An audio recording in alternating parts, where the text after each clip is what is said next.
Like, share, subscribe and press the bell icon for ऊंची आवाज India. नाजरीन, ऊंची आवाज़ इंडिया में आपका इस्तकबाल है। मैं हूं आपका मेज़बान इब्राहिम नफीस।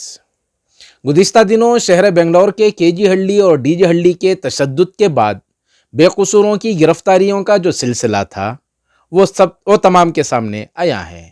पुलिस की बर्बरियत अपनी दास्तानें बयान कर रही थी। दरवाजे तोड़कर पुलिस घरों में दाखिल होती है और बेकसूरों को गिरफ्तार करके ले जाती है।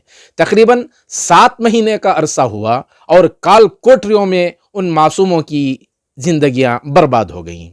7 महीनों के बाद जब रिहाई का सिलसिला शुरू हुआ, लेकिन वहां के रुकने असम्बली आर अखंड श्रीनिवास मूर्ति पर यह इल्जाम आयद है कि रिहाई के सिलसिले में वह मुसलसल रुकावट बने हुए हैं।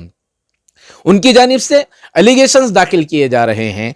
ऊंची आवाज इंडिया की जानिब से इस खुसूस में जब आवाज उठाई गई, एमएलए को काउंटर किया गया और उनसे इस बाबत सवाल किया गया, तो उन्होंने अपनी सफाई पेश करते हुए कहा था कि सिर्फ 2 अफराद पर उन्होंने अपनी जानिब से पहल की है और उन पर एलिगेशन दाखिल किए हैं, जहां के एक नाम है AR जाकिर और फिर दूसरा संपत राज। इनके अलावा वो किसी पर अपने इल्जामात आयद नहीं किए। इस तरह की सफाई आई थी। उन्होंने ये इकदामात किए हैं, उसका पूरी तरह भांडा फोड़ दिया गया है। शहर के बेबाक वकील मोहतरम सिराजुद्दीन ने इस पूरे मामले को मंजर पर लाने की कोशिश की है।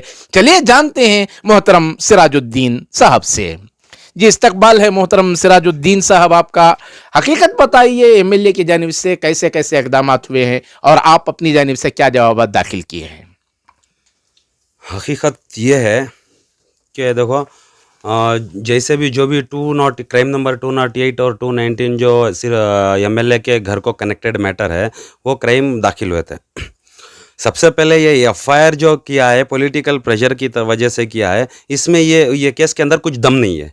क्यों दम नहीं है बोलेगा तो इसमें बताता है एफआईआर के अंदर के 3 करोड़ का नुकसान हुआ है, सोना चोरी हुआ है, पैसे चोरी हुए।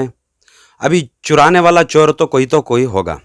अभी जो लोगों को इन्होंने पुलिस ने पॉलिटिकल प्रेशर की वजह से जिसको इम्प्लीकेट किया, अक्यूज बनाया है, तो केस का पहले एक ये होता है मतलब एक बेस होता है केस का, जो पाया होता है। उसके अंदर अगर किसी को अक्यूज्ड को अरेस्ट किया जाए तो किसी चोरी के केस में, तो चोरी का माल उसके पास से बरामद होना चाहिए। एक अक्यूज के पास भी एक सोने की, एक तिनका भी, 1 ग्राम भी बरामद नहीं हुआ, रिकवर नहीं हुआ, तो बेसलेस केस है, फॉल्स केस है। ये प्राइमा फेसी ये चेहरे के ऊपर ही दिखा देता है कि ये फॉल्स केस है। किसी एक अक्यूज के ऊपर भी रिकवरी नहीं हुआ, ये तो झूठा केस हुआ। फिर उसके साथ SC एट्रोसिटीज एक्ट लगाए गए कि माइनॉरिटी उनको SC को गाली गलौज किया, उनको नुकसानात पहुंचाया बोल के। तो SC को गाली देने की वजह से वो SC एक्ट और आर्म्स एक्ट डाल दिया।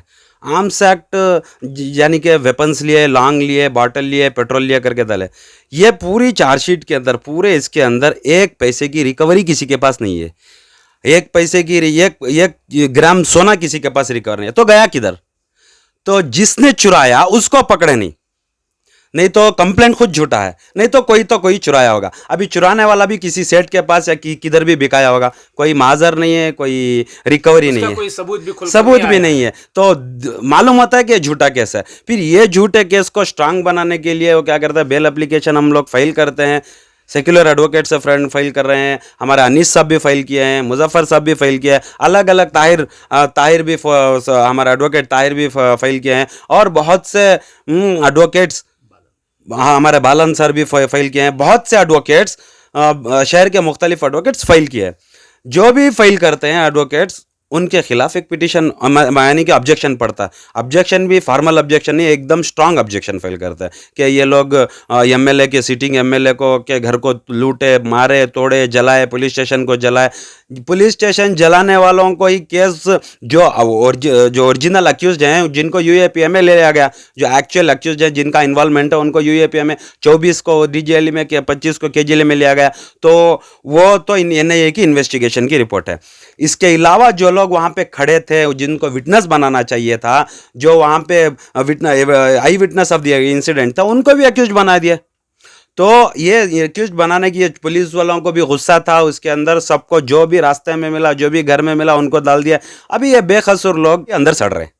ये अभी दूसरी बात क्या है हमारे अमीर शरीयत के पास आके और जो शहर के बड़े बड़े बार बार जब इस मामले पर बात हुई है तो बार बार एमएलए की तरफ से वजाहत हुई कि मैं किसी के खिलाफ नहीं हूं, मैं सिर्फ AR जाकिर और संपत के मुतालिक स्टेप लिया हूं।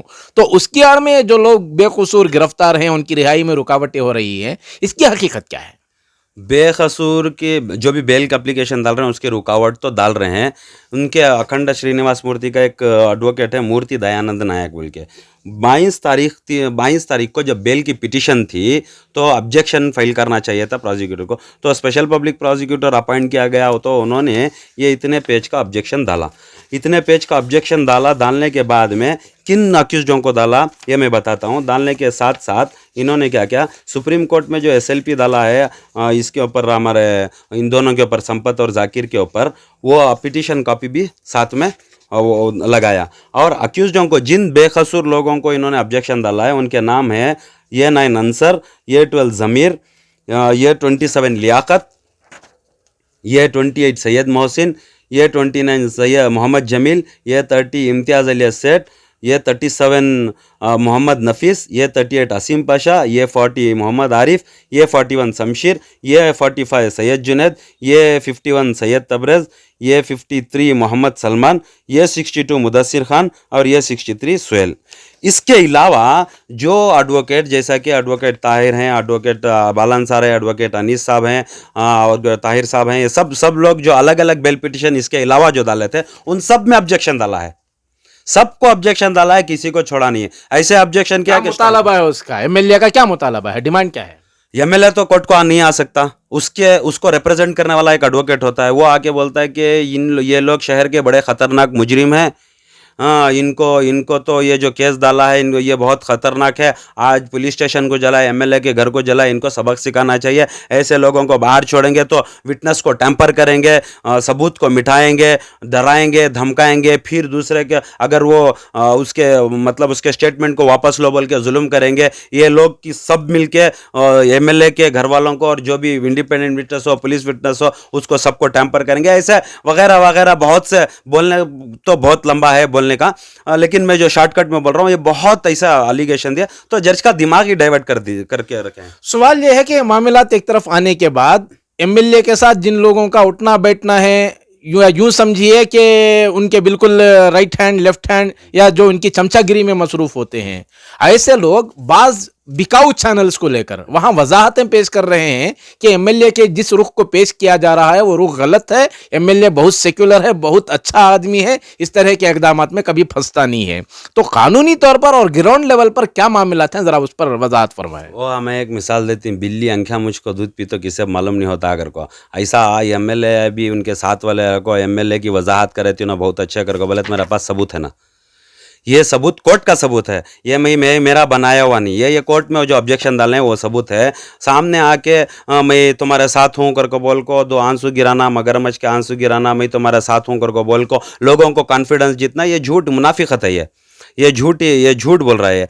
अभी पीछे से ऐसा ऑब्जेक्शन, ये सिर्फ एक ऑब्जेक्शन की कॉपी है, हाई कोर्ट में भी ऑब्जेक्शन डाला है, हाई कोर्ट में भी अलग अलग अक्यूज्ड को ऑब्जेक्शन डाला है। देखो वो स्टूडेंट था, वो स्टूडेंट के वास्ते भी ऑब्जेक्शन डाला था, फिर भी कोर्ट ने कंसिडर किया उसका एग्जाम है बोल के, फिर वो एग्जाम होने के बाद सरेंडर होना। ये 208 और 219 में जो अक्यूज्डों को दूसरे केसेस भी हैं जिनमें सब में बेल हो चुकी है, इसमें अटके हैं वो।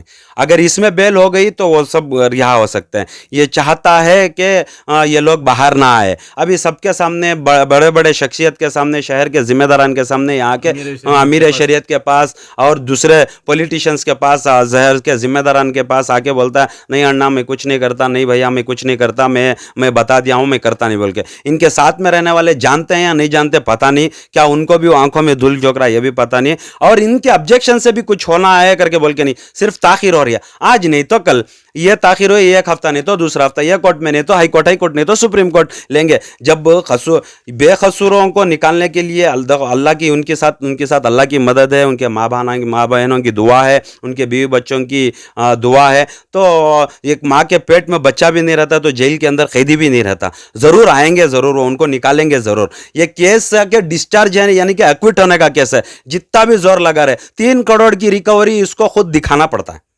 3 करोड़ का जो सोना गया है, माल गया है, पैसा गया है, यानी तो क्या एमएलए खुद ला के देगा? ये चोरी हुआ था मैं खुद ला के रख, कहाँ से रिकवर? वो ट्रायल के टाइम पे चला जाएगा, ट्रायल के टाइम पे चला है। लेकिन जो तकलीफ जो हमारे बेकसूर डीजेली के जेली के है वो ताखिर हो रही है, सब आवाम के लिए, हमारे आवाम के लिए सबक है। क्या इकदाम होना चाहिए और वकला की जानिब से जो मेहनतें हो रही हैं ग्रॉस लेवल पर, क्या पोजीशन तक पहुंचा है मसला और उनकी रिहाई कब तक मुमकिन है?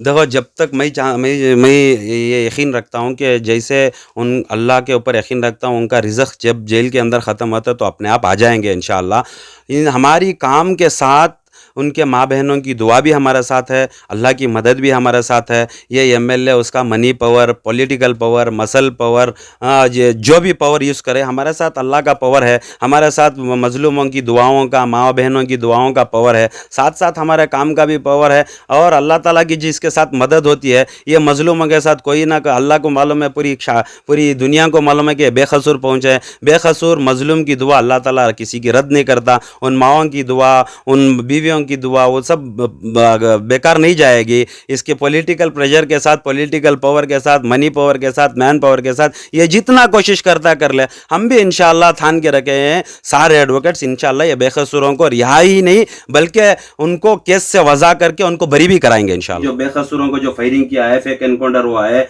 जो शहीद हुए हैं, जिसको आंख को गोली लगी वो अभी तक जेल में है, जिसको कांधे को और फसली को गोली लगी वो भी जेल में है, वो ये केस में कनेक्टेड किए हैं। डीजेएलई में फायरिंग हुई तो इसका घर कावल भाई संद्रा में है, वो वहां पे जाके कब लूट रहा था, ये सब सारा इन्वेस्टिगेशन में आएगा। और मेरे पास भी ऐसे बहुत से पिटिशंस बाकी हैं, हमारे पास है अल्हम्दुलिल्लाह। ये इसका हो जाने दो, उसके बाद में वो पिटिशंस को डालेंगे।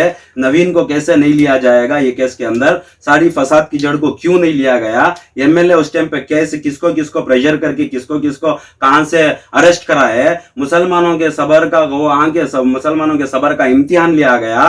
वो चाहते थे कि भड़के और ये काम करे, ये सब कॉन्स्पिरेसी है। उसके बाद में अभी ये दिलों के अंदर दहशत पैदा करने का काम कर रहे हैं कि ऐसा कभी ऐसा हो तो ऐसे करेंगे बोल के डराने का काम कर रहे हैं। इनको मालूम नहीं है कि और भी पिटिशंस बाकी है हमारे पास। जब कलम चलता है, ये पॉलिटिकल प्रेशर भी नहीं रहता, पावर भी नहीं रहता, मनी पावर भी नहीं रहता, कुछ भी नहीं रहता। ये सारे का सारा इन्वेस्टिगेशन, ये सारे का सारे पिटिशन हमें भी डालेंगे इंशाअल्लाह। ये इन्वेस्टिगेशन पूरा होना, फर्दर इन्वेस्टिगेशन, री इन्वेस्टिगेशन सब होना। ये खुद डायरेक्शन होगा, हाई कोर्ट से हो या सुप्रीम कोर्ट से हो, डायरेक्शन होगा। ये जिसको फायरिंग हुई है वो क्यों फायरिंग हुई, वो कहां पे थे, किसकी गोली लगी, कौन सी गोली, कौन से बंदो पिस्टल से निकली, कितनी दूर से निकली, कौन से रेंज में निकली, किस वजह से लिया, किसने उसको कमेंट दिया, क्यों करे, वो लड़का कहां खड़ा था, किसको लगी, क्या सचमुच में वहां के सीसीटीवी फुटेजेस भी हैं, लोगों के पास है, एनआईए के पास भी है, लोगों के पास भी है। वो जिसके पास है वो भी आ जाएंगे उस टाइम पे।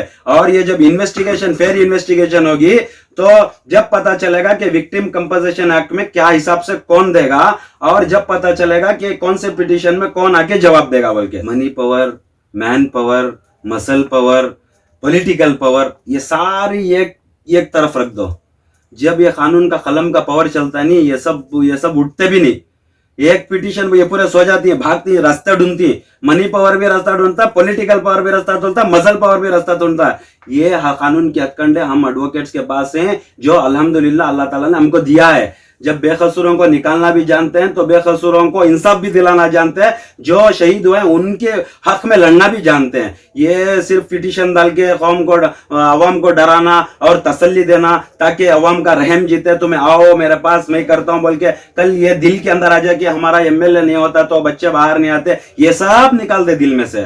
ये सब क्या नहीं है, अल्लाह चाहेगा तो जरूर बाहर आएंगे। उसके पास जाके हाथ भीख मांग के साहब कर को रिक्वेस्ट करने से अल्लाह के दरबार में जाओ, दो आंसू के खतरे जड़ाओ, अल्लाह ताला दुनिया की खैद से नहीं आखिरत की खैद से भी रिहा कर देता इंशाअल्लाह। सर, चूंकि इन तमाम चीज़ों से हटकर आखिर में एक सवाल, एक बात ये कि हमारे इस न्यूज़ चैनल का 1 साल मुकम्मल हुआ, इस दौरान आपके साथ भी हमारा मुसलसल राब्ता रहा, चैनल को किस एंगल से देखा आपने?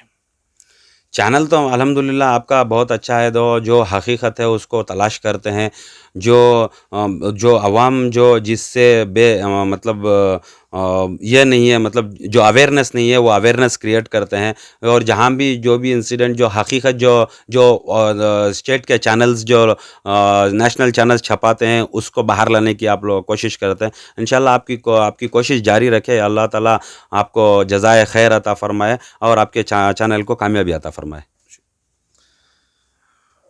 तो नाजरीन, ये थे मोहतरम सिराजुद्दीन, जिनका कहना यह है कि इस मामले में पूरे इंसाफ से काम लिया जाएगा। मुमकिन है इंसाफ की फराहमी में ताखीर होती हो, लेकिन इंसाफ किसी भी सूरत फराहम होगा। देखते हैं कि इस खुसूस में अगले इक़दामात क्या होते हैं। नाजरीन, हमारी ये रिपोर्ट आपको कैसी लगी हमें ज़रूर इत्तला करें, और अभी तक आपने हमारा चैनल सब्सक्राइब नहीं किया है तो सब्सक्राइब कर लें और नीचे घंटी के बटन को दबाएं ताकि हर नोटिफिकेशन आप तक बराबर पहुंचे। शुक्रिया।